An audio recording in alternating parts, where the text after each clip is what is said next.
This is the Trek Mountain Track 850. I love this bike. I just rebuilt and sold two. One was the Scott Purgatory, and the other was a Trek single track 950.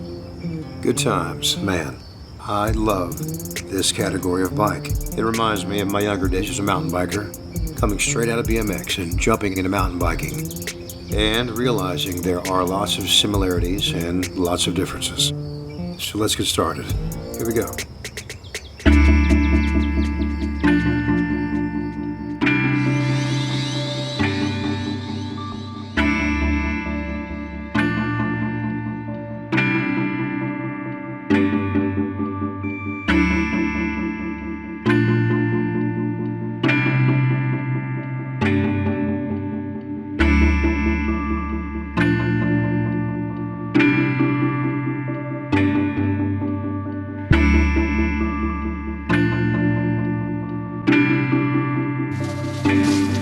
Wow. Guys, I wish I could say I was in disbelief, but I'm not. It shifts unbelievably well. Or, in all honesty, it is a Trek, so it shifts believably well. The brakes are outstanding. The shifting is outstanding. I don't know why when I get these bikes in this category, I don't keep them. I don't know why. I think because if I did, it would defeat the purpose of buying a bike, rebuilding it, raising the monetary value a little bit, and selling it, and or rebuilding the bike and giving it away to somebody who needs a bike, or someone getting into mountain biking or cycling for the first time.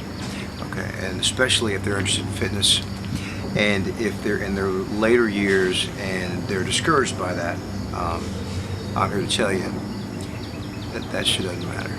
All right, I'm here to tell you that doesn't matter. Okay, get up, get out, get on a bike, do some physical work, and watch how your body responds. Stop eating the bullshit, I'm telling you. If you want to know what that is, just get on my channel and look up my video called the 28-Day Challenge. It'll tell you everything that you need to know as far as what to put in your body, what kind of food that you should be eating, and what kind you shouldn't. All right? Other than that, exercise, starting with cycling. What do I prefer? Mountain biking. That's how I get down, brother. All right, that's what this channel is about. Now, partially at least. We're going to rebuild this bike. Most of it, from what I can see, it doesn't need it. The only reason why I'm going to do it is because, according to Dude, it was sitting in the garage for a couple years. And it looked like it, and this is what I mean by that, it looked like it hadn't been touched. So it hadn't been scratched, the wheels were true, the tires had a little bit of air in them. It shifts amazingly well. I'm so excited. Maybe I'll keep this one, I don't know. But again, if I do keep it, I feel like I'm doing a disservice to someone who may need it more than I do. And I'm looking at 20 bikes sitting in my shop right now. All right, I don't need it, I just want it. But I will tell you this, while I have it, while I'm rebuilding it and while I'm testing it, I am going to enjoy it, all right? So this will be my documentation of that. Okay, cool, let's do this.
he's in there eating, I'm going to do something that he doesn't even know I'm going to do. I'm going to experiment with this nail polish because it's really close to the color. I'm just going to see what happens on, let's try right here. He has no idea I'm doing this.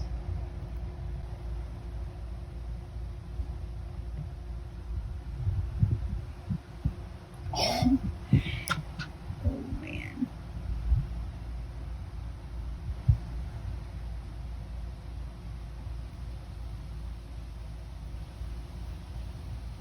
It's a little more pink than I liked, but not bad. Let's just do this. Oh, it's starting to rain. Okay, I'm gonna go tell him I did it. All right, that's what I painted really quick, and now I'm about to call him and let him see what I just did. Let's see, baby. Baby, come see something. What I did. Hi. Come see what I did to this bike. All right, hang on. What bike? The Trek. What'd you do? Well, I experimented. With what? Good old Sally Hansen complete Did you do your salon fingernails manicure. outside? What are you talking about? Look, right there and there. Where'd you get the touch-up paint? How'd you do that? It's this. No, you did not. And the name of it is Wine Knot. You put nail polish on my bike. I did it right there and right there. It's actually pretty good. Let me see that. Holy shit. All right, well, I guess save us the trip to the paint store. Pretty cool, right? Yeah, baby.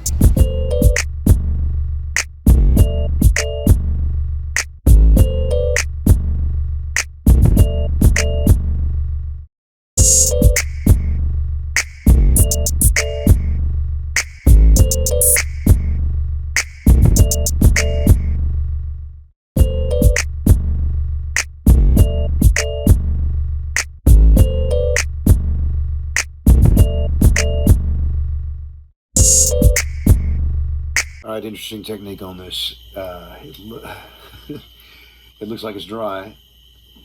Trish took it, matched the color with some nail polish that she had, and touched up the paint. It's the same color, but it does have some sort of texture that's not exactly like the paint that's on the bike. But I'm gonna wet sand it, try and blend them in, and shoot it with some clear, get it to shine, buff it out, see what I can come up with.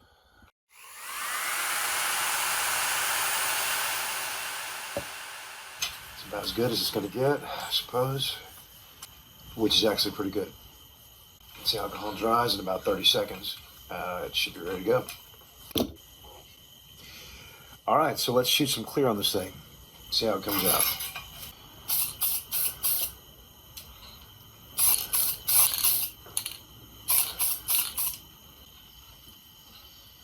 So far, so good.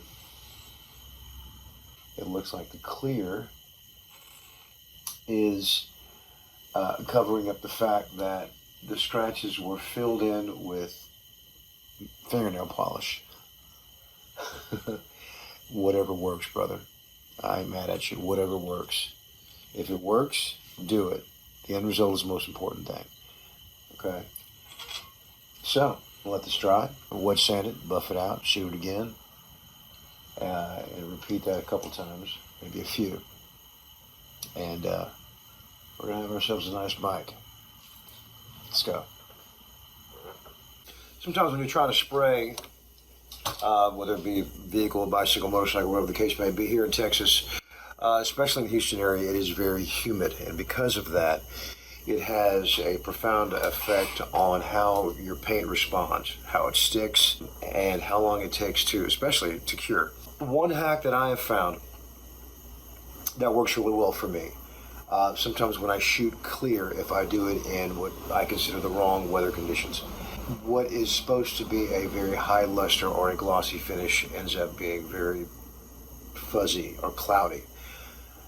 It's because of the amount of moisture that's in the air. This is the Houston area. Even though I am in Katy, I'm just west of Houston. And it's just humid. It's humid when it's not. So here's a hack. that I've came up with sort of inadvertently. In order to get the paint to cure, and if you don't have a hot box, I can fit these forks or any other forks in my oven, but I don't have a hot box big enough to fit the frame in. So if I want it to cure, then this is what I do. Now you can see these fuzzy spots right up here. Below that, it's you can see the luster of the clear coat. It's because I cured this with my butane torch. Now you don't want to put the butane torch directly on the frame and burn the paint or any of the decals, which I'm trying to preserve, by the way. But if you keep it a fair distance away, about the same distance you would if you were actually painting, then you should be able to make this happen. And here's how it goes. First, get your butane torch, light her up. On the fuzzy parts that haven't cured, you just slightly go back and forth, up and down, side, side, whatever your technique is, okay? And what you're doing is you're expediting the curing process so that whatever it is that you painted bonds to the metal, to the steel, or whatever the case may be, okay? Now this works with metal. I haven't tried it with wood, and I probably won't, certainly not with plastic. But there's always a sense of urgency when I'm building these things, and whatever I can do to maintain quality but make it happen faster, then I'm going to do it. I need this to dry, and I need it to cure. Normally I can wait, but since it was going so slow and it started to get that fuzz look to it, I decided to take a shortcut. Here's another fuzzy spot right here. If you can see it, probably, maybe not.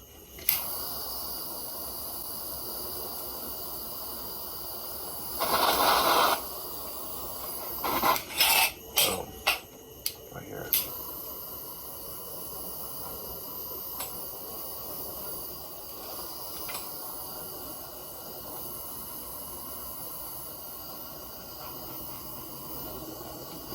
All right, so that's probably one of my one and only hacks that I'm going to show you guys. That's probably not true. I'm sure I'll come up with some later.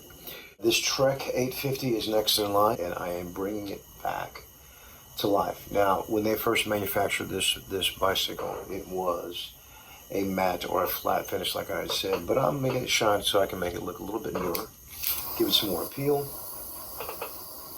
and get it moving and shaking. This is not one of the bikes that I'm going to give away. This one actually is for sale. So,